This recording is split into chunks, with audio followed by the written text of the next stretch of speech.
Human trafficking happens every day, sometimes right in our own neighborhoods, and we don't even notice it. A woman who spent more than a decade being trafficked in the Bay is now doing something about it. I caught up with her at the storage unit in Santa Rosa that she is using to store supplies so she can share them with victims. I was trafficked when I was 15, and I had 3 different traffickers. So I was trafficked in San Francisco and San Mateo County for about 12 years. Elizabeth Quiroz reaches out to people who are victims of human trafficking, prepping essentials to deliver to them. Essential needs for somebody that's, for their everyday life, if they need whatever they need in here. We have wallets, there's condoms for protection. And Elizabeth does this now because she spent her teen years learning about life the hard way. The first one was a boyfriend. We call that Romeo Pimpin'.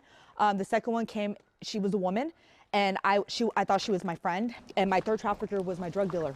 And that third one is what really started a dangerous cycle. I was a drug runner, and so he would give me a large amount of drugs to sell for him. And every time I got arrested with the drugs, I would have to go do my time and get out and be in debt. So it was like I was constantly in debt with this man. And I had a lot of fear because he was part of a gang. And so basically, but I was also an addict. So I was trying to supply my own addiction as well while surviving, making money, and doing whatever I can. In her case, dealing drugs was better than the latter of what seemed to be her only options of survival. Because when I was being sold to purchasers, I was making money, but that money wasn't mine. It was being taken. And I felt like a rose, and I was dying every time. A rose petal fell off every time, and I literally had to detach when I was being raped by these men. For more than a decade, Elizabeth was in and out of prison, where the cycle would repeat itself over and over until I did have a baby boy, and it's like he was like my main motivation to get, basically get out of that life. When I was at San Mateo County, I just started to get motivated to change. I started reaching out for support. And that support system came from an unlikely source, Christina Corpus, who is now the San Mateo County Sheriff. I had this young girl who was just so under the influence of drugs, and then I looked at her charges and I thought, oh no, she's going down a really bad path. I learned of all her really challenging childhood that she had.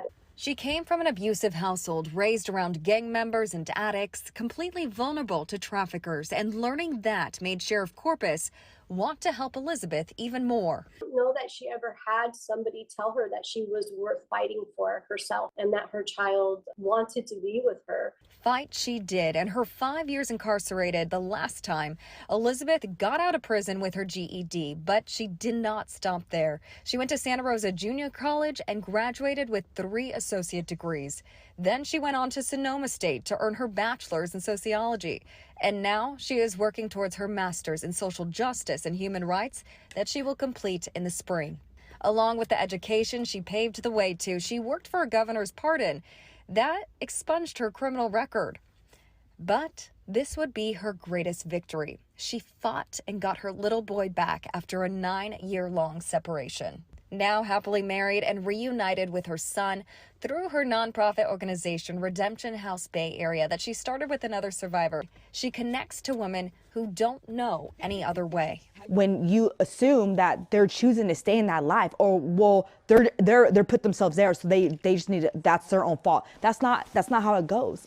Like sometimes somebody can't get out of that life because that's what they're used to doing. They're surviving. Elizabeth uses the light she has gained from her journey. And that's why I'm doing what I'm doing, to give hope to others that they can overcome that.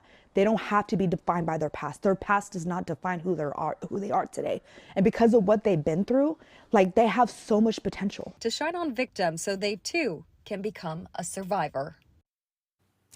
And as you can see in her story, they are running their nonprofit Redemption House of the Bay Area out of a storage unit in Santa Rosa. And actually, when I was there, it was not safe. Some had already been broken into that morning. Thankfully, theirs wasn't, but definitely impacted. So they would like to have an office soon and eventually start opening up homes to help victims of human trafficking.